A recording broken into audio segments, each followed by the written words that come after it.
திருச்சிற்றம்பலம். இமைப்பொழுதும் என் நெஞ்சில் நீங்காத இறைவனின் தாழ்வெழுத்தி என் குருநாதர் இருக்கும் திசை நோக்கித் தொழுது அடியார் பெருமக்கள் அனைவருக்கும் என் பணிவான வணக்கங்களை கூறிக்கொண்டு இன்றைய பெரிய புராண சிந்தனையை தொடங்கலாம் என்று நினைக்கிறேன்.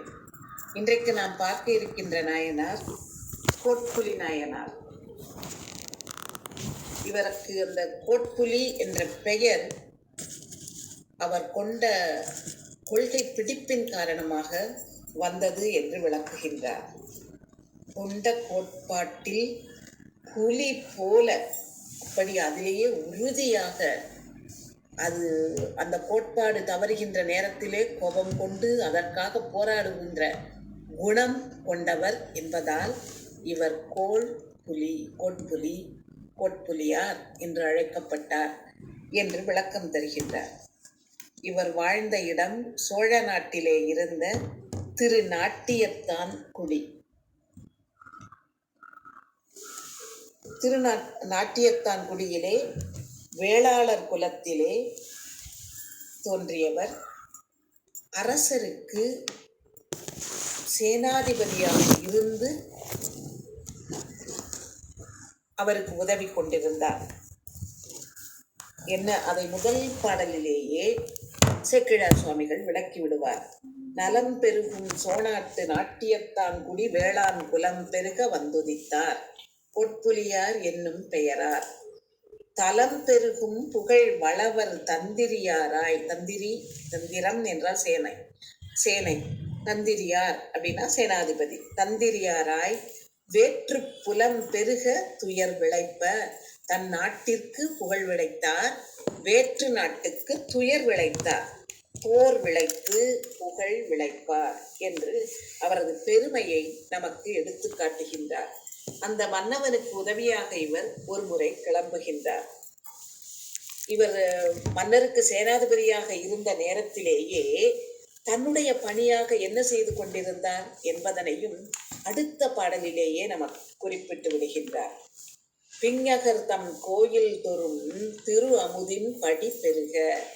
ஒவ்வொரு கோயிலிலும் இறைவன், அதாவது குழல் தலைக்கோலமுடைய இறைவன் சிவபெருமானின் திருக்கோயில்களில் எல்லாம் அமுதுபடி செய்வதற்கான ஏற்பாடு எல்லாம் செய்து கொண்டிருந்தார். அதற்கு என்ன செய்வாராம்? சென்னல் மலை குவடாக, அப்படி மலை மாதிரி சென்னலை குவித்து வைத்து விடுவாராம். சென்னல் என்பது ஒரு உயர்ந்த வகை நெல்.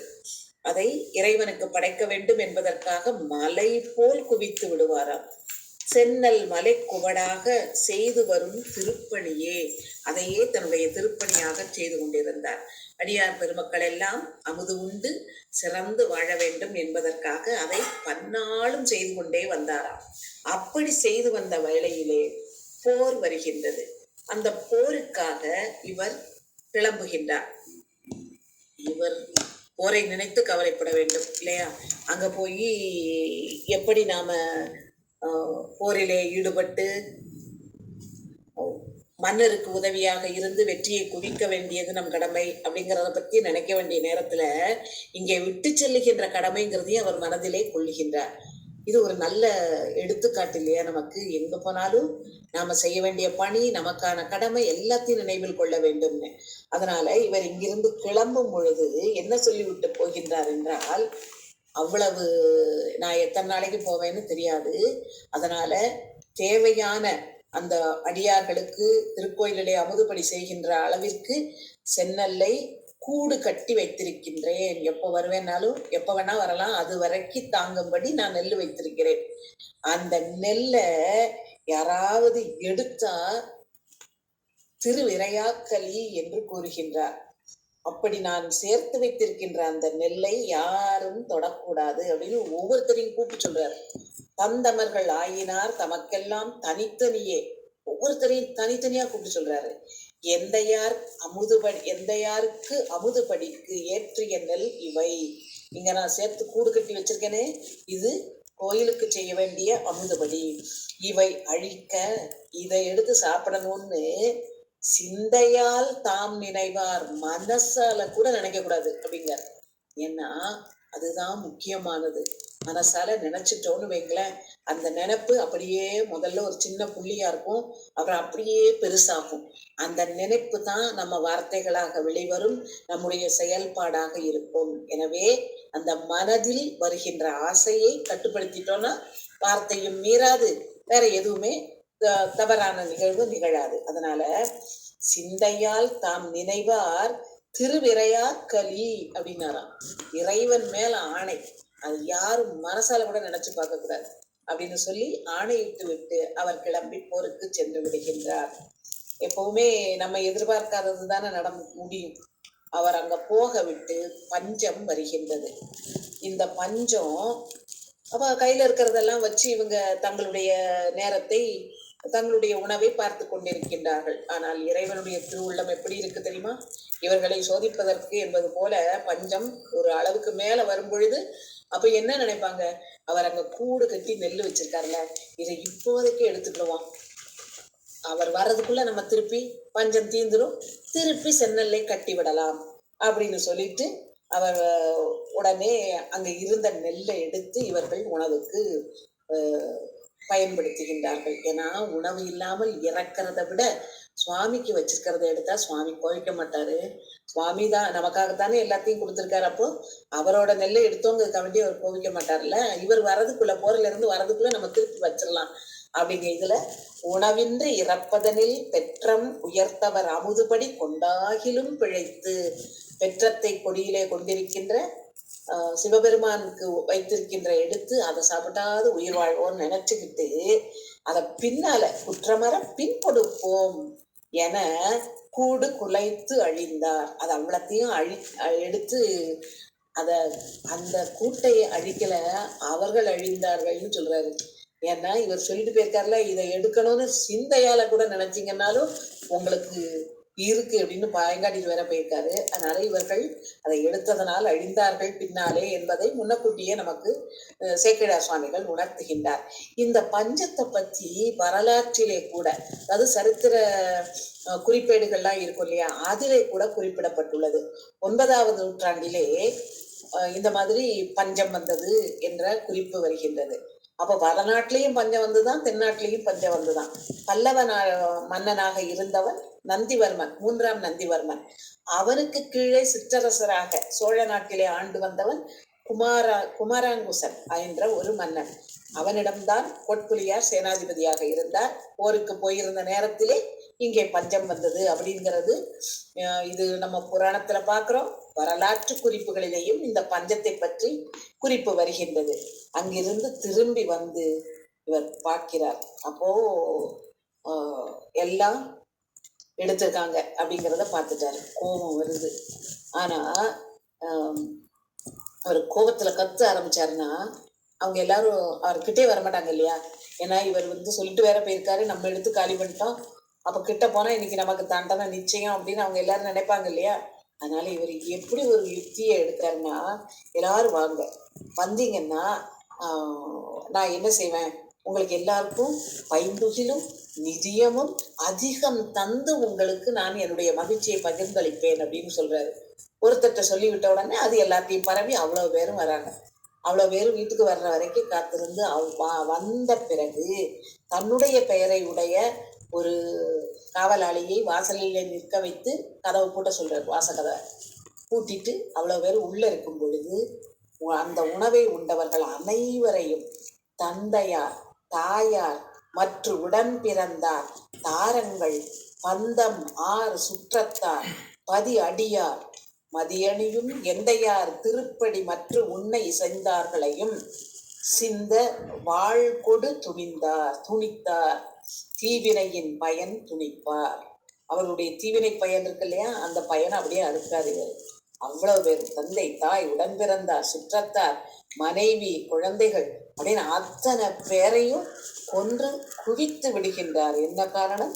இறைவனுக்கு என்று வைத்திருந்த அந்த உணவினை, நெல்லினை இவர்கள் எடுத்து அழித்து விட்டனர் என்ற கோபத்திலே.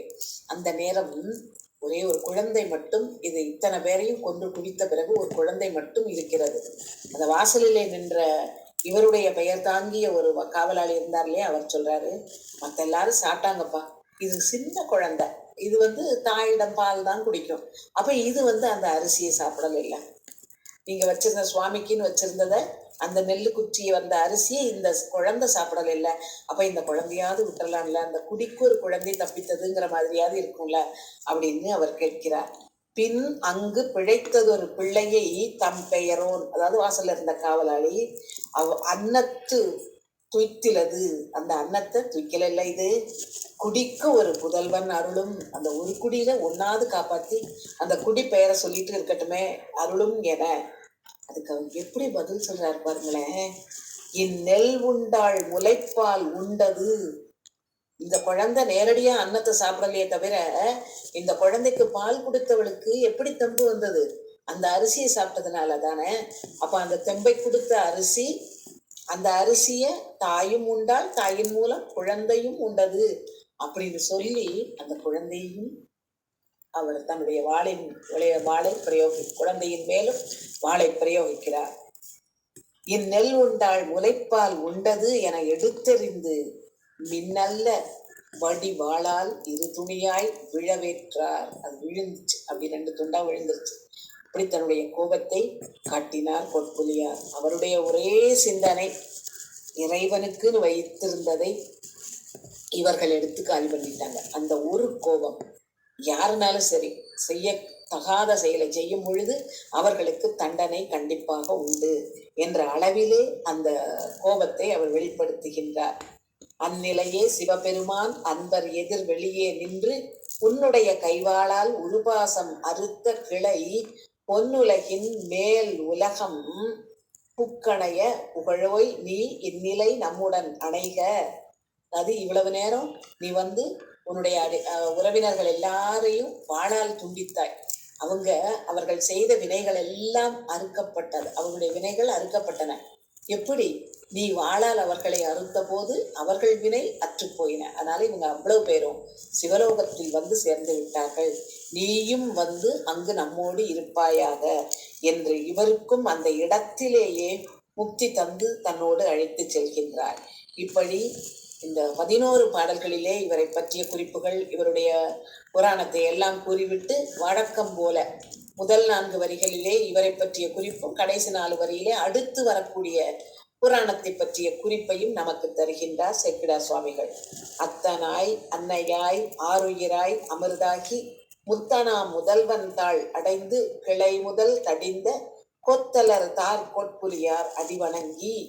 இப்படி இத்தனை யாரா இருந்தாலும் அவங்க செய்த தப்புக்கு தண்டனை உண்டு என்று கூறிவிட்டு அவர்களை எல்லாம் தன்னுடைய வாளால் துண்டித்து எறிந்த பொற்புலியாரின் தாளை வணங்கினோம் இதுவரை.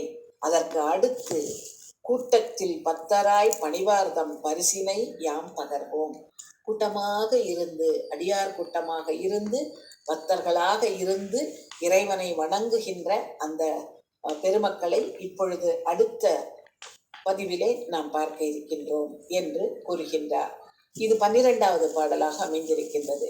13 பாடல்கள் இந்த புராணத்தில் உண்டு என்று கூறினேன் இல்லையா, அந்த 13வது பாடல் சுந்தரர் துதியாக வருகின்றது. சுந்தரர் எப்படி நதியை கிழித்து கொண்டு இங்கிருந்து அடுத்த இடத்திற்கு சென்றார் என்பதை பற்றிய குறிப்பை கூறி அமைகின்றார். மேவரிய பெருந்தவம் யான் முன்பு விளைத்தன என்னோ யாவதும் ஓர் பொருளல்லா என் மனத்தும் அன்றியே நாவலர் காவலர் பெருகு நதிகழிய வடி நடந்த சேவடி போது எப்போதும் என் சென்னியினுள் மலர்ந்தனவால். அவருடைய திருவடியை என்னுடைய தலையிலே நான் சூட்டிக் கொள்கின்றேன். அவருடைய ஆசியினை வேண்டி வணங்குகின்றேன் என்று சுந்தரமூர்த்தி சுவாமிகளின் துதியாக அந்த 13வது பாடல் அமைந்திருக்கின்றது. இந்த புராணத்திலே நமக்கு அவர் கூறுகின்ற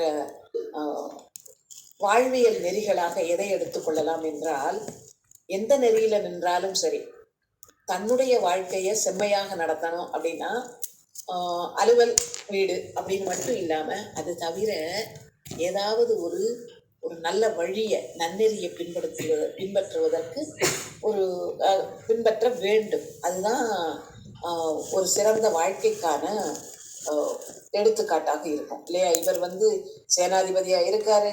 அப்படி என்ன மாதிரி இருந்தாலும் தனக்கு இறைவனுடைய திருக்கோயிலிலே அமுதுபடி செய்கின்ற அந்த தொண்டையும் சேர்த்து செய்கின்றார்.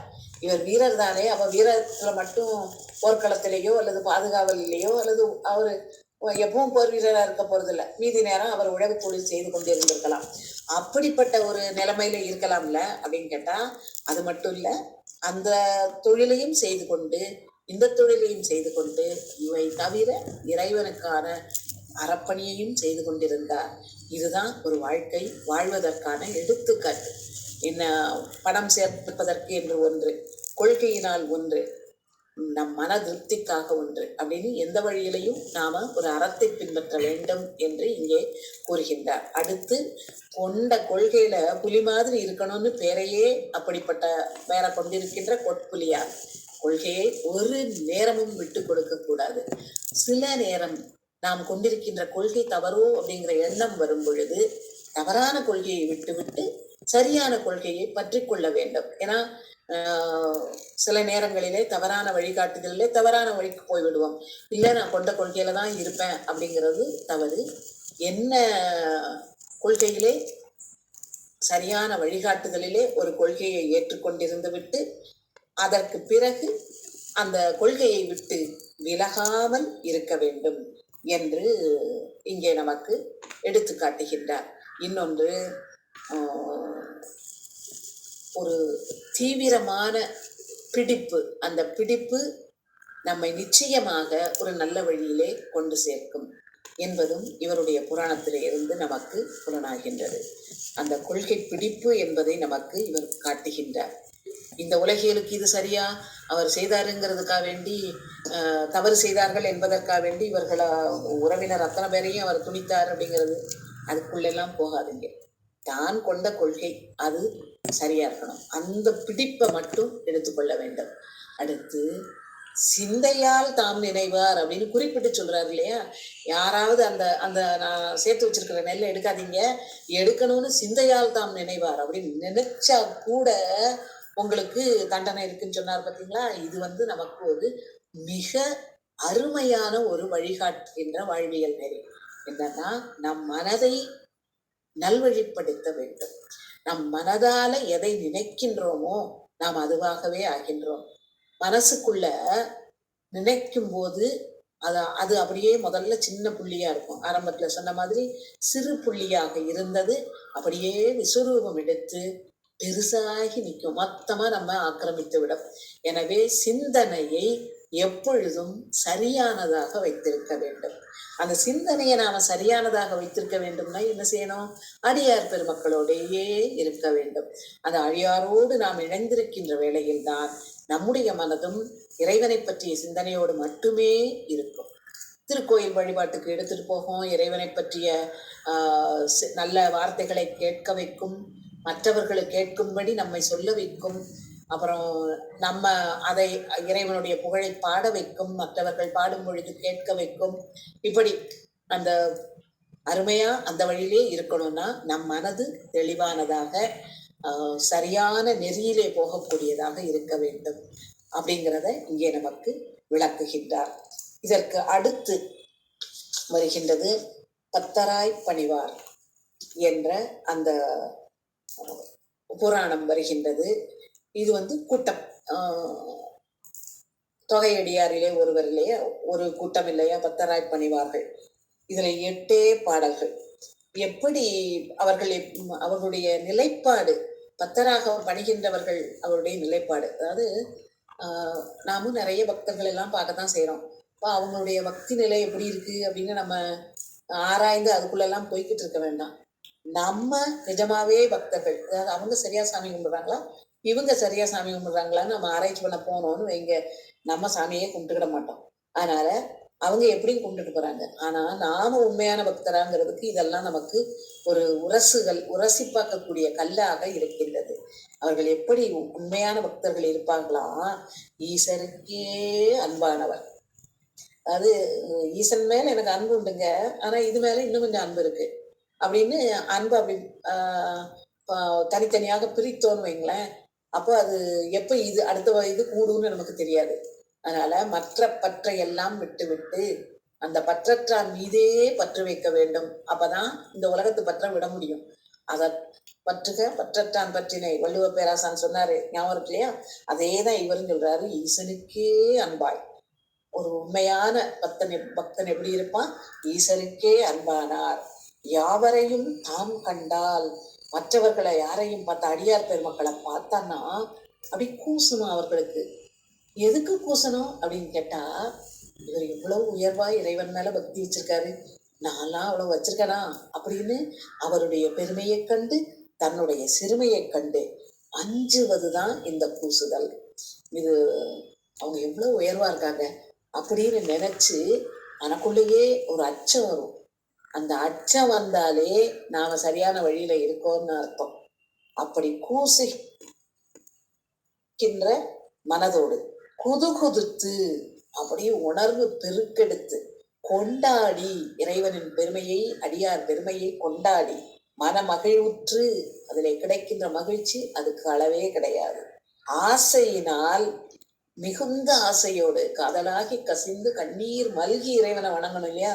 அப்படி வணங்குகின்ற பொழுதுதான் எப்படி நம்ம போவோமா? ஆவின் பின் கன்று அணைந்தார் போல். பசு போது அப்படின்னா அதனுடைய கன்று ஒண்ணுமே எதிர்பார்க்காது. நீ வான்னு அந்த பசு கூப்பிடணும்னா எதிர்பார்க்கணும். அது பாட்டு பின்னாடியே போகும் இல்லையா? ஒரு ஆவலோட தாய்ப்பசுவை பார்க்க பசு கன்றுக்குட்டி போகும் இல்லையா? அத மாதிரியா இங்க தாய்ப்பசு அடியார் பெருமக்கள் அவங்க இருக்காங்க, இறைவன் இருக்காங்க, அடியார் பெருமக்கள் இறைவன் பக்கத்துல இருக்காங்க. அப்படியே அந்த இடத்துக்கு தாய்ப்பசுவை பார்த்த கன்று மாதிரி ஓடியே போய் போல் அடைந்து பேசுவன பணிந்த மொழி இனியனவே பேசுவார். வேற எதையும் பேச மாட்டாங்க, இனியனவற்றை மட்டுமே பேசுவார்கள். அப்படிப்பட்ட பெருமை உடையவர்கள் தான் இங்கே ஈசனது அன்பை பெற்றவர்கள், இந்த பக்தராய் பணிகின்றவர்கள் என்று கூறுகின்றார்கள். அவர்களுடைய பெருமையை வேறு எப்படியெல்லாம் கூறலாம் என்றால், இறைவன் மேல மட்டுமே மாறாத பற்று கொண்டிருப்பார்களாம். அப்படி பற்று கொண்டிருக்கின்ற பக்தர்கள் வேற யாராவது பூசை செய்வதை கண்டால், அவங்க இறைவனுக்கு அர்ச்சனை செய்து வழிபாடு ஏற்றி அதெல்லாம் பார்த்த உடனே அப்படியே தன்னை மறந்த நிலையிலே இருந்து அதை அனுபவித்து, இவர் இறைவனுக்கு பூசனை செய்கின்றார், அதனை பாவனையால் நானும் செய்வேன் அப்படின்னு தானும் பாவித்து அதிலேயும் மகிழ்ச்சி பெறக்கூடியவர். தான் பூசிப்பதிலே மகிழ்ச்சி மட்டுமல்ல, பிறர் பூசிப்பதை கண்டாலே மகிழக்கூடிய தன்மை உடையவர்கள் பக்தராய் பணிகின்றவர்கள். அந்த இப்படி போய் இது எளிதிலே வரக்கூடியதல்ல. நாம பூசை செய்து மகிழக்கூடிய ஆட்கள்னு வைங்களேன், அவன் நாமளே செய்தாதான் நல்லா இருக்கு அப்படிங்கிற மாதிரி இருக்கும். ஆனா மற்றவர்கள் செய்கின்ற பூசையை கூட மகிழ்ந்து அதிலே மகிழ்ச்சி பெறக்கூடியவர்கள் எப்படி இருப்பாங்க? அவர்களுடைய அன்பு இருக்கே, அது ரொம்ப மேலான அன்பு என்று கூறுகின்றார். அது கேட்டல் கேட்பித்தல். நாம கேட்கறது ஒண்ணு, மற்றவங்களுக்கு கேட்க நாம சொல்றது ஒண்ணு. சொல்றதுல சந்தோஷப்படுறவங்க என்ன செய்வாங்க? கேட்க மாட்டாங்க. கேட்கறதுல சந்தோஷப்படுறவங்க சொல்ல மாட்டாங்க. இங்க ரெண்டும் செய்யணும் என்கின்றார். தானும் பூசனை செய்யணும், அடுத்தவர்கள் பூசிப்பதை கண்டு மகிழ வேண்டும் என்று கூறுகின்றார். அப்படி மேவறிய அன்பினால் இருக்கின்ற அவர்கள் மேலவர்க்கும் மேலானார் என்கின்றார். தேவர்களுக்கெல்லாம் மேலானவர்களாக கருதப்படக்கூடிய பக்தர்கள் இவர்கள் என்று கூறுகின்றார். இங்கே இவர்கள் அங்கணனை அடியாரை ஆறாத காதலினார். இறைவனையும் அவனுடைய அடியார்களையும் பொங்கி பெருகுகின்ற குறையாத அன்பினால் பொங்கி வரும் துவகையுடன் தாம் விரும்பி பூசிப்பார். மிகுந்த சந்தோஷத்தோடு விருப்பத்தோடு அவரை பூசிக்கின்றவர்கள் பங்கைய மாமலர் மேலோன் பாம்பனையான். தாமரை மலர் மேல் இருக்கின்ற பிரம்மன், பாம்பு அணையின் மேல் படுத்திருக்கின்ற திருமால் என்ற இவர்கள் தங்களுக்கும் சார்வரிய சரண் சாரும் தவமுடையார். அவர்கள் இருவரும் சென்று சேர முடியாத திருவடி அடியின் முடியும் அவர்கள் தேடினார்கள். கிடைச்சதா? கிடைக்கல. அவர்களுக்கு கிடைக்காத அந்த அடியின் முடியும் இவர்களுக்கு கிடைக்குமா? யாருக்கு? இந்த பக்தராய் பணிகின்றவர்கள், அடுத்தவங்க பண்ணுகின்ற பூசனையை கூட மகிழ்ந்து பார்க்கின்றவர்கள். இறைவன் மீதும் இறைவனுடைய அடியார்கள் மீதும் ஆறாத காதல் கொண்டிருப்பவர்கள் பூசனை செய்கின்ற வேளையிலே தீராத உவகையோடு அப்படியே மாறாம உவகை பெருகி பெருகி பெருகி வர பூசனை செய்கின்றவர்களுக்கு இறைவனுடைய திருவடி பேரு கண்டிப்பாக கிடைக்கும். அந்த திருவடி பேரு எப்பேற்பட்டது? பிரம்மன் திருமால் 2 பேருக்கும் கிடைக்காதது. அப்பேற்பட்டவர்களுக்கு கிடைக்காமல் அரிதாக இருந்தது. பக்தராய் பணிகின்றவர்களுக்கு எளிமையாக வந்து கிடைக்கும் என்று கூறுகின்றார். அங்கணனை அடியாரை ஆறாத காதலினால் பொங்கி வரும் உவகையுடன் தாம் விரும்பி பூசிப்பார். எப்படி பூசனை செய்யணும்? பொங்கி வரும் உவகையோட பூசனை செய்யணும், விரும்பி பூசனை செய்யணும், ஆறாத காதலோடு பூசனை செய்ய வேண்டும் என்று பூசனை செய்வதற்கு இத்தனை வழிகாட்டுதல் தருகின்றார். பூசிப்பார் பங்கைய மாமலர் மேலோன் பாம்பனையான் என்று இவர்கள் தங்களுக்கும் சார்வரிய சரண் சாரும் தவமுடையார். இவர்களுடைய தவம் அப்பேற்பட்ட பெருமையானது என்று நமக்கு கூறுகின்றார். இப்போ இவர்களுடைய அடுத்து மேலும் இவர்களை பற்றிய சிந்தனையை தூண்டுகின்றார். யாதானும் இவ்வுடம்பால் செய்வினைகள் ஏர் உயர்த்தார் பாதார விந்தத்தின் பாலாக எனும் பரிவால் அவரை திருவடியை வணங்கியவரே செய்கின்றார்கள். காதார் வெண்குழையவர்க்கு ஆம் பணி செய்வார். காதிலே குழையணிந்து சிவபெருமானுக்கு உண்டாகிய அவருக்கு உரிய பணியை செய்கின்றவர்கள் கருக்குழியில் போதார்கள். இனி அவர்களுக்கு மேலும் ஒரு முறை கருவிலே இருந்து குழந்தையாக வளர்ந்து பிறக்கின்ற அந்த பிறவி இருக்காது. அவர் புகழ்க்கு புவனமெல்லாம் போதாவால். அவங்களுடைய புகழை சொல்லணும் அப்படின்னா இந்த புவனம் முழுக்க காணவே காணாது. அது புகழுக்கு இந்த உலகம் கூட ஒப்பாக மாட்டாது என்கின்றார். ஆக இறைவனுக்கு இந்த உடம்பால் நாம் செய்கின்ற சேவை, அவனுக்கு பூசனை செய்வது, பூசனைக்கு தேவையானவற்றை சேகரித்து தானும் உபயோகித்து மற்றவர்களுக்கும் கொடுப்பது என்று உடம்பால் செய்கின்ற தொண்டுகளை செய்கின்றவர்கள், ஏதாவது ஒரு வகையில செய்துகிட்டே இருக்கின்றவர்கள், அவர்களுக்கு அடுத்து வேறு பிறவி என்பது கிடையாது. அது எவ்வளவு ஒரு உயர்வான இடத்திற்கு அவர்களை வைக்கிறார் பாருங்களேன். இப்படிப்பட்ட ஒரு பேரு என்ன செய்யாதான், அந்த குழிக்குள்ள தள்ளாது. அந்த குழின்னா இவர்கள் இருக்கின்ற நிலைமை உயர்வான நிலைமை. இந்த உயர்வான நிலைமையிலேயே வைத்துவிடும். அந்த குழிக்குள்ளே கருக்குழிக்குள்ளே மீண்டும் தள்ளாது என்று நமக்கு வழிகாட்டுகின்றார். ஏன்னா யாராவது நீ திருப்பி அடுத்தாக்குல என்ன பிறவின்னு கேட்டா நமக்கு பிறவி வேண்டாங்க நினப்பு தானே வரும். ஏன்னா வாய்த்தது நந்தமக்கு இது ஒரு பிறவி மதிக்கிறோம், ஆனா திருப்பி திருப்பி பிறவி வேண்டாம் அப்படிங்கிற எண்ணம் தான் எல்லாருக்கும் இருக்கும்.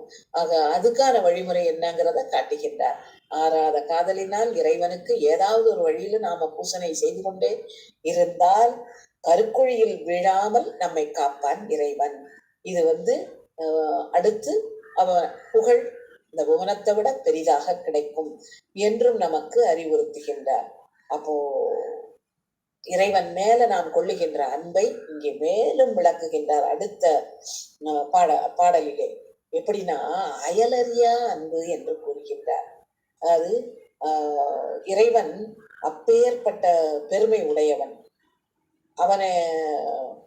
அவங்க அந்த பெருமை உடையவனுடைய அந்த மேலான மேதைகமை அவ்வளத்தையும் பத்தி கேட்டுக்கிட்டே இருக்கவங்களுக்கு வேற எதுலையுமே சிந்தனை போகாது. அப்படியே இறை சிந்தனையில இருப்பாங்க. அவனுடைய வரலாறுகளே சங்கரனை சார்ந்த கதை. சங்கரன் இறைவன், மங்களத்தை தருபவன், அவனை பற்றிய கதையைத்தான் கேட்கிறவங்க இருக்காங்க இல்லையா அந்த பக்தர்கள். அப்படி கேட்கும்போது அங்கணனை மிக விரும்பி, இறைவனை மிகவும் விரும்பி, அயலறியா அன்பினால், அயலிலே இருந்து நடக்குங்கிறதே மறந்துடும். இது இருக்கிற காரியமா அப்படின்னு கேட்டா நடக்கும். நம்ம எதுலையாவது மனம் அப்படியே பற்றி அதிலேயே தீர்மானமாக மூழ்கி விடுகின்றோம் என்றால் மற்ற எதுவுமே நம்ம சிந்தனைக்கு வராது, காதுலயே விழாது இல்லையா. இது சாத்தியமானு கேட்காதீங்க. நம்ம வீட்டு குழந்தைங்க கிரிக்கெட் பாக்குறாங்கன்னு வைங்களேன், நீங்க கரடியா கத்துனாலும் இந்த பக்கம் திரும்ப மாட்டாங்க. அவங்களுக்கு அந்த பால் எங்க போச்சு, அவர் 4 அடிச்சாரா 6 அடிச்சாரா அல்லது கேட்ச் போச்சா அதுலதான் இருக்கும், வைடா இல்ல நோ பால் அப்படின்னு அந்த இதுலயே தான் இருப்பாங்களே தவிர இங்க நாம எனக்கு ரொம்ப விக்குதுடா தண்ணி எடுத்து கொடுன்னு நீங்க தலைவிட நின்னாலும் அவங்க திரும்பி கூட பார்க்க மாட்டாங்க. ஏன்னா அவங்களுக்கு கிரிக்கெட் மேல அயல் அறியா அன்பு. இதத்தான் அந்த குழந்தைகளுக்கே அது சாத்தியம்னா பக்குவப்பட வேண்டிய நமக்கு இறைவன் மீது அயலறியா அன்பு வருவதற்கு வாய்ப்பு உண்டு. நாம முயற்சி எடுக்கல, அதுதான். அப்படி பக்கத்துல என்ன நடக்குங்கிறத பத்திய நினைப்பு கூட இல்லாம இறைவனை நாம் அர்ச்சித்து வணங்கி அவனை பூசித்து விழலாம். அப்புறம் அதை சும்மா சாதாரணமா இல்ல, அன்போடு. யாரை வணங்க வேண்டுமா? கங்கை நதி மதி இதழி காதலிக்கும் திருமுடியார். மலர்கள், நிலா, கங்கை நதி இத்தனையும் விரும்பி இருக்கின்ற அவனுடைய திருமுடியை உடையவன் அவன். செங்கமல மலர்பாதம். அங்க பிரம்மனுக்கும் திருமாலுக்கும் அடிய முடியும் கிடைக்கலங்கிறனால அந்த அடிய முடியும் இவங்களுக்கு கிடைக்கி. எப்படி? கங்கை நதி மதி இதழி காதலிக்கும் திருமுடியா செங்கமல மலர்பாதம் சேர்வதனுக்கு உரியார்கள். இந்த பக்தராய் பணிகின்றவர்கள் இத்தனைக்கும் உரியவர்கள் என்று விளக்குகின்றார். இப்படி ஒரு பரிசு கிடைக்கும்னா நாமும் இந்த அயலறியா அன்பை பின்பற்றலாம் இல்லையா? அது எவ்வளவு ஒரு பெரிய உயர்வான நிலை என்பதை நமக்கு உணர்த்துகின்றார் இங்கே. இதுல இறைவனை அப்படி பணிந்து உருகுகின்றவர்கள், அதனால இன்பம் கிடைக்கும், களிப்பு கிடைக்கும். அவங்க இறைவனை பற்றி பேசும்போது வாய் தழுதழுக்கும் என்கின்றார். ஏன்னா அப்படியே மனசு பூரா சுவாமி நிறைஞ்சிருக்காரு. அப்படி நிறைஞ்சிருக்கிற சுவாமி அவரை பத்தி நினைக்கும் போதெல்லாம் கண்ணீர் வரத்தானே செய்யும். கண்டிப்பா கண்ணீர் வரும். மனது பூரா அவரை பற்றி நினைப்பு. போன தடவையே சொல்லிட்டாரு, சிந்தையிலே நினைவார்னு. நமக்கு சிந்தையை பற்றிய முக்கியத்துவம் சொன்னார் இல்லையா பொற்கொழியார். அதே மாதிரி நம் சிந்தை பூரா இறைவன் நிறைந்திருந்தார்னா நாம செய்கின்றனவெல்லாம் தவமாகத்தான் இருக்கும். சித்தத்தை சிவன்பால் வைத்தால் செய்தனவெல்லாம் தவமாகவே அமையும். அப்படி சிந்தனை பூரா அவர் இருந்தார்னா கண்ணீர் பெருகிட்டே தான் இருக்கும். அப்புறம் அந்த கண்ணீர் வடிகிறத எப்படி நமக்கு அழகாக எப்படி சொல்றாருன்னு பாருங்களேன். கண்ணீரின் பெருந்தாரை மாசிலா நீர் அழித்து. அவர்கள் நெஞ்சிலே திருநீர் அணிந்திருப்பார்களா அடியார்கள். இவங்க கண்ணுல இருந்து வழிகிற கண்ணீர் அப்படி வடிஞ்சு அந்த திருநீரையே அழிக்கும். அப்ப எவ்வளவு கண்ணீர் பெருகிருக்கும்னு நினைச்சு பாருங்க. எவ்வளவு தழுதழுத்து போயிருப்பாங்க, நெகிழ்ந்து இருப்பாங்கன்னு பாருங்க. அப்புறம் அவங்களுடைய செயல்பாடுகள் எல்லாம் போய் உலகமே மறந்து அயலறியா அன்போடு அப்படியே இறைவன் மேலேயே தங்களுடைய மனத்தை பதித்து இருப்பார்கள் அந்த பெருமக்கள் என்று சேக்கிழார் சுவாமிகள் அழகாக விளக்கி கூறுகின்றார். எப்படி இருக்க வேண்டும், எப்படி இறைவனை வணங்க வேண்டும் என்பதற்கும் இது மற்றும் ஒரு எடுத்துக்காட்டு தருகின்றார். நிக்கிறீங்களா? சிவபெருமான நினைங்க. உட்கார்ந்துருக்கீங்களா? சிவபெருமான நினைங்க. படுத்திருக்கீங்களா? சிவபெருமான நினைங்க. நடக்கிறீங்களா? நினைங்க. சாப்பிடுறீங்களா? நினைங்க. தூங்குறீங்களா? நினைங்க. தூக்கத்திலேயே அவனையே நினைச்சிட்டு தூங்குங்க. எந்திரிக்கிறீங்களா? அவனை நினைங்க. கண்ணை இமைக்கிறீங்களா? அவனை நினைச்சுக்கோங்க.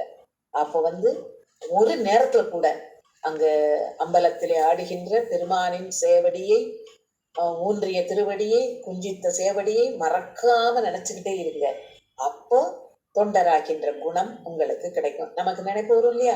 இவ்வளவு பெருமை சொல்றாரே, திருமுடியும் அடியும் கிடைக்கும் சொல்றாரு. அப்ப நானும் அந்த அடியாராக ஆவதற்கு என்ன செய்ய வேண்டும்? ரொம்ப சிம்பிள் அப்படின்னு சொல்லிட்டு, நின்றாலும் இருந்தாலும் கிடந்தாலும் நடந்தாலும் மென்றாலும் துயின்றாலும் விழித்தாலும் இமைத்தாலும் மன்றாடும் மலர்பாதம் ஒரு காலும் மறவாமை. அந்த பாதங்களை ஒரு நேரத்துல கூட மறவாமை குன்றாத உணர்வுடையோர். மனசுல அந்த உணர்வு இருந்துகிட்டே இருக்கணும், அது குன்றவே கூடாது. உணர்வுடையார் தொண்டராம் குணம் மிக்கார். அவர்கள் தொண்டர் என்ற கூறுகின்ற தகைமையை பெறுகின்றார்கள். ஆக இது கஷ்டமே அப்படின்னு நினைச்சாலும் அதை பயிற்சி செய்யலாம். அந்த மன்றிலே ஆடுகின்ற மலர்பாதங்களை நினைத்து கொண்டே இருக்கலாம். குமரகுருபரர் சொல்லுவாரு, அதாவது இந்த தூக்கிய திருவடி இருக்கியே, அதை அப்படி தூக்கி இருக்கும்போது சுவாமி கையை அப்படி மேல வச்சு சொல்றது எப்படி இருக்குன்னா, அமைத்த கரம் எப்படி இருக்குன்னா, நீ குனிஞ்சு கூட என் காலை பார்க்க வேண்டாப்பா, இந்த நான் தூக்கி காட்டுறேன். இந்த காலை நீ ஒரு கால் சிந்தித்தால் போதும், நீ 2 காலை கூட சிந்திக்க வேண்டாம், இந்த ஒரு கால் சிந்தித்தால் போதும் அப்படின்னு ஒரு பொருள். இன்னொரு பொருள் நீ நினைச்சுக்கிட்டே இருக்கணும் இல்லப்பா, ஒரு நேரம் இந்த பாதத்தை நினை அப்படின்னு சொல்றதாக இன்னொரு அர்த்தமா. அப்படி சுவாமி திருப்பாதங்களை வணங்குகின்றாலே அந்த அடியார் தொண்டர் என்கின்ற அந்த குணத்தை நாம் அடையலாம். அதுக்காக ஒரு நேரம் சிந்திச்சுட்டு அந்தாக்குள்ள போயிடக்கூடாது, அதிலேயே பயின்று கொண்டே இருத்தல். அப்படிப்பட்ட பயிற்சி வருவது எப்படி என்றால் இந்த மாதிரி நின்றாலும் இருந்தாலும் கிடந்தாலும் இமைத்தாலும் விழித்தாலும் எந்த நேரமும் அவருடைய சிந்தனையிலேயே இருந்தால் நாம் அவருக்கு தொண்டராகின்ற அந்த பெரும் பயனை பெறலாம், அந்த பெரும் பேற்றினை பெறலாம் என்று நமக்கு விளக்குகின்றார். அடுத்து 8வது பாடல் எப்பவுமே இதையும் சொல்லி அடுத்து வருகின்ற புராணத்தையும் சொல்லுவோம் இல்லையா? இதுல சொல்லுகின்றார், சங்கரனுக்கு ஆளான தவம் காட்டி எப்படி சிவபெருமானுக்கு அடியாராக ஆக முடியும் அப்படிங்கிற தவ வழியை நமக்கு காட்டினார்கள். தாம் அதனால் பங்கம் அற பயன் துய்ப்பார். அவர்கள் என்ன பயன் துய்த்தார்கள்? இந்த உலகத்துல நிறைய பணம் காசு பார்த்து அப்படி ஒரு நல்ல வாழ்க்கை பார்த்து அப்படியா? இல்லை. அவர்கள் பெற்ற பயன் சிவானுபவம். அந்த சிவானுபவத்தை பெற்ற அந்த பயனை தூக்கின்றவர்கள் யாரு? பத்தராய் பணிந்தவர்கள். தாங்கள் தூய்ப்பதன் மூலம் நாம் தூய்ப்பதற்கு வழிகாட்டியவர்கள். சங்கரனுக்கு ஆளான தவம் காட்டி தாம் அதனால் பங்கம் அற பயன் துய்ப்பார் படி விளக்கும் பெருமையினார் அங்கணனை திருவாரூர் ஆழ்வானை அடி வணங்கி பொங்கி எழும் சித்தத்துடன் பத்தராய் போற்றுவார் என்று கூறுகின்றார். அடுத்து பத்தராய் பணிவார்கள் பற்றிய குறிப்பை நாம் இப்போ இதுவரைக்கு பார்த்தோம். இதுக்கு அடுத்தாக்குல நாம பார்க்க இருப்பது பரமனையே பாடுகின்றவர்களை பற்றிய புராணமாகும் என்று கூறுகின்றார். இப்படி இந்த பத்தராய் பணிவார்கள் நமக்கு காட்டுகின்ற வாழ்வியல் நெறி, இது ஏதோ புத்தகத்தோட போய்விடாமல் வாழ்வியல் நெறியையும் நான் ஒவ்வொரு முறையும் எனக்கு தெரிந்த அளவில் சிந்திப்பதற்கு காரணம், பெரிய புராணம் புராணமாக மகிழ்வதற்கு மட்டுமல்ல, சேக்கிழார் சுவாமிகள் நமக்கு வாழ்வியல் நெறிகளையும் சுட்டி காட்டி கொண்டே போகின்றார் என்பதனை எனக்கு தெரிந்த அளவிலே நான் கூறுவதற்காகத்தான். இங்கே பத்தராய் பணிதல் என்பது மிகவும் தேவையான ஒன்று. ஏதோ போனோம், வாரத்துல ஒரு நாள் 2 நாள் கோயிலுக்கு போயிட்டு வந்தோம் அப்படிங்கிறது இல்லை. சொன்ன மாதிரி அப்படியே இறைவனுடைய திருவடியை பற்றி கொள்ளது. அப்படி திருவடியை நம்ம எப்பவுமே உலகியல்ல இருக்கின்றவர்களுக்கு இந்த செய்தா இதுக்கு என்ன பலன் கிடைக்கும் அப்படிங்கிற எண்ணம் தான் நமக்கு மனசுல வரும் இல்லையா? தவறு இல்லை. ஏன்னா நாம அதிலேயே பயின்று கொண்டு வருகின்றோம். இதை விட்டு வரணும்னா கொஞ்சம் கொஞ்சமா தான் முதிர்ச்சி அடைஞ்சு வர முடியும். அப்படி பயன் என்னன்னு கேட்டா, அதுக்கு எடுத்துக்காட்டாக பத்தராய் பணிகின்றவர்கள் பெற்ற பயன் நமக்கு கண்முன்னால தெரியுது. என்ன பயன்? சிவானுபவம் பெறுகின்றார்கள். அத பயனை அவர்கள் அனுபவிக்கின்றார்கள். அப்படி அவர்கள் அனுபவிப்பதை பார்க்கும்போது அது உனக்கு வேணுமா வேண்டாமாங்கிற எண்ணம் நமக்கு வரும் இல்லையா? அப்ப நாம அந்த அடியாராகவே மாறணும்னு ஆசைப்படுவோம். இன்னொன்றையும் கூறுகின்றார். என்னது? இறைவனுடைய திருவடியும் உனக்கே கிடைக்கும்பா. அதுல திருமுடி உனக்கு அருளும், திருவடி உனக்கு அப்படியே இன்பத்தை அள்ளி அள்ளி தரும். அப்போ அது திருமாலுக்கும் கிடைக்கல, பிரம்மனுக்கும் கிடைக்கல, உனக்கு வேணுமா நீ அடியாராவா அப்படின்னு நம்ம அப்படியே அதுல அப்படியே கவர்ந்து இழுக்கின்ற வகையிலே வார்த்தைகளை போடுகின்றார். அப்படி அவர்களுக்கு கூட கிடைக்காது, வேணும்னா பத்தராய் பணிய வேண்டும் என்று நமக்கு வழிகாட்டுகின்றார். சரி, பத்தராய் பணி, அதுக்கு இன்னொரு முக்கியமான தகுதி வேண்டுமே அப்படின்னா அயலறியா அன்பு வேணும். நாம இதை பார்த்துட்டு இருக்கையிலேயே பூசையை ஆரம்பிச்சு சாயங்காலம் 6 மணிக்கு விளக்கேற்றி பூசை பண்ணுவோம். அப்படி பூசை பண்ணிக்கிட்டு இருக்கையிலேயே காலிங்கல் அடிச்சா அங்க ஓடுறதுக்கு ரெடியா. அந்த காலிங்கல் கூட காதுல விடக்கூடாது. அப்பதான் நம்ம சாமி கும்பிட்டோங்கிற அர்த்தம். அயலறியா அன்பு வேண்டும். சாமியும் நாம மட்டும்தான் அந்த நேரத்துல அப்படிங்கிற எண்ணம் இருந்தா தான் அந்த பூசனை சிறப்பான பூசனை. அயல் அறியா அன்பு. இதுக்கு நம்ம குழந்தைங்க நமக்கு வழிகாட்டிகள். அவங்க எப்படி சுத்தி நடக்கிறத பத்தி கவலை இல்லாம இருக்காங்களோ அத மாதிரி அது எப்பவும் அப்படித்தானே.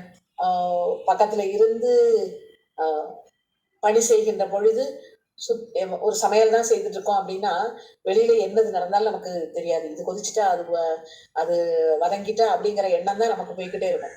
அப்ப சுத்தி நடக்கிறது எதுவுமே தெரியாது. யாராவது மோட்டர் ஓவர்ஃப்ளோ ஆகுது அணைக்கலையான்னு கேட்டா கூட நான் சமையல்ல இருந்தேன் அப்படிமோல்ல. அப்போ நமக்கு சமையல் மீது இருக்கின்ற பற்று, கொண்டு சேர்க்க போகின்ற உணவுகள் அனைத்தும், பதார்த்தங்கள் அனைத்தும் குடும்பத்திற்கு உண்ணத்தகுந்தவாறு இருக்க வேண்டும், ருசியோடு இருக்கணும் அப்படிங்கிற அந்த அன்புல சுத்தி நடக்கிறத மறந்து நம்ம வேலை பார்க்கறோம்ல. இதேதான் சுவாமிகிட்ட காட்டணும். சுவாமியை வணங்குகின்ற பொழுது அயலறியாத அன்போடு இருக்கணும் அப்படிங்கிறது நமக்கு உணர்த்துகின்றார். அயலறியாத அன்பு எங்கிருந்து வரப்போகுது அப்படின்னா அதுக்கு ஒரு எளிமையான வழி. எப்படி இதை போட்டு இதை செய்தின்னு சொல்லிட்டு ஒவ்வொரு அடியாக எடுத்து வைப்பதற்கு நமக்கு உதவி செய்யறதுக்கு நிறைய பேர் இருக்காங்களோ, அதே மாதிரி இங்க அடியாக நீ நின்னாலும் சரி, நடந்தேனாலும் சரி, உட்கார்ந்துருந்தேனாலும் சரி, படுத்தேனாலும் சரி, தூங்கினாலும் சரி, முடிச்சிருந்தேனாலும் சரி, கண்ணை இமைத்தேனாலும் சரி, முடிச்சு பார்த்தேனாலும் சரி, எந்த நேரமும் நீ சுவாமியை நினை, அவனுடைய பாதங்களை நினை, தொண்டராக ஆகி விடுவாய், பக்தராக மாறிவிடுவாய் என்று எளிமையான வழிகளை எல்லாம் இது நமக்கு கூறிக்கொண்டே இருக்கின்றது. அடுத்து பரமனையே பாடுவார் என்ற அந்த புராணத்தையும் பார்த்து விடுவோம். ஏனென்றால் 2 பாடல்கள் தான். எப்படி என்றால் இறைவன் இறைவனிடம் கேட்கின்றார், புறமூன்றும் செற்றானை, 3 புறங்களையும் அழித்தவனை, பூநாகம் அணிந்தானை, உரனில் வரும் ஒரு பொருளை உலகனைத்தும் ஆனானை, கரணங்கள் காணாமல் கண்ணார்ந்து நின்றானை, பரமனையே பாடுவார் தம் பெருமை பாடுவோம். அந்த பரமன் இருக்கானே, அவன் எப்பேற்பட்டவன்? 3 புறங்களையும் எரித்தவன், நாகங்களை அணிந்தவன், பூனாக அணிந்தவன், அப்பேற்பட்ட பெருமை உடையவன். யாருக்கும் கண்ணுக்கு தட்டுப்பட மாட்டான், புறக்கண்களுக்கு தட்டுப்பட மாட்டான் இறைவன். அப்படி காண முடியாத இறைவனை நான் எப்படி காண முடியும் அப்படின்னு கேட்டா, ஞானம் வருகின்ற பொழுது வெளிப்பட்டு தோன்றுவான். அவன் அதுவரைக்கும் உள்ளுக்குள்ள மறைந்து இருப்பான், உள்ளுக்குள்ளே கல்வனாக ஒளிந்திருப்பான். அதற்கு அப்புறம் வெளிப்பட்டு தோன்றுவான். அது எப்ப வரும் அப்படின்னா, அந்த ஞானம் முதிர்ந்த இடத்து வரும், ஞான திண்மை பெறுகின்ற இடத்து வரும். கரணங்களால் காண முடியாது அப்படின்னு சொல்லிடுவாரு.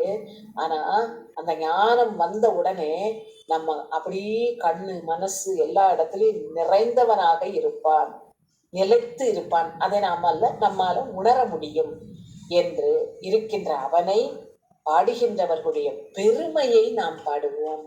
இறைவனை பாடுவோம் அப்படின்னா இறைவனுடைய பெருமையை பாடுகின்றவர்களை பாடுவோம்னு சொல்லுகின்றார். ஏன்னா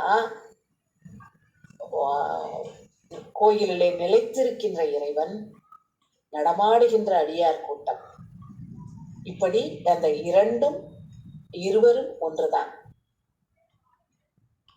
மாலர நேயம் மலிந்தவர் வேடமும் ஆலயம் தானும் அரண் என தொழுமே. ஆக நேயம் மலிந்தவர்கள் இருக்கின்றார்களே அடியார் பெருமக்கள், அந்த அடியார் பெருமக்களும் அரணும் ஒன்றுதான். எனவே அவனுடைய புகழை பாடுகின்ற அவர்களுடைய பெருமையை நாம் பாடுவோம் என்று கூறுகின்றார். தென் தமிழும் வடகலையும் தேசிகமும் பேசுவன. தமிழ் மற்ற கலைகள் அனைத்தும், மற்ற தேசங்களில் இருக்கின்ற மொழிகள் அனைத்தும் பேசுவது என்ன? இறைவனை. அது எப்படி மற்ற தேசங்கள்ல இருக்கின்ற மொழிகள் இறைவனை பேசுது அப்படின்னு நீங்க சொல்லலாம்னா, அவன் யாரு? அவன் எந்நாட்டவர்க்கும் இறைவன், தென்னாட்டிலே சிவன். ஆனா எந்நாட்டவர்க்கும் இறைவன் அவன் தானே. அவன் எல்லா மொழியும் பேசுறது அவனைத்தானே. அதனால நீ தென் தமிழ்ல மட்டும் பேசுதுன்னு நினைக்காத, மற்ற எல்லா நாட்டு மொழிகளும் அவனுடைய பெருமையைத்தான் பேசுகின்றது. ஒன்றிய மெய்யுணர்வோடும் உள்ளுருகி பாடுவார். வெறுமன பேசி பிரயோஜனம் இல்ல, அதிலேயே ஒன்ற வேண்டும். அவனுடைய திருவடிகளிலேயே ஒன்றி மெய் உணர்வோடும், வெறுமனை இல்ல உருகி பாடுவார். அப்படி உள்ளம் உருகி பாடுகின்றவர்களுக்கு பன்றியுடன் புல் காணா. யாருக்கு காண கிடைக்கல? இவர் பாருங்களேன் எப்படி வலியுறுத்தி சொல்றாரு பாருங்களேன். உனக்கு கிடைச்சிருக்கு அப்படின்னு மட்டும் சொல்லிட்டு போயிடலாம், நீ இப்படிலாம் செய்தனா உனக்கு கிடைச்சிரும் அப்படிங்கலாம். அதுக்கு இன்னொரு அழுத்தம் கொடுக்கறதுக்கு, பன்றியாக வந்து இடந்து இறைவனின் திருவடியை தேடிய திருமால், அன்னப்பட்சியாக பறந்து இறைவனின் திருமுடியை தேடி சென்ற பிரம்மன், அவங்க 2 பேருக்கும் கிடைக்கல, ஆனா உனக்கு கிடைக்கும் அப்படிங்கிறாரு.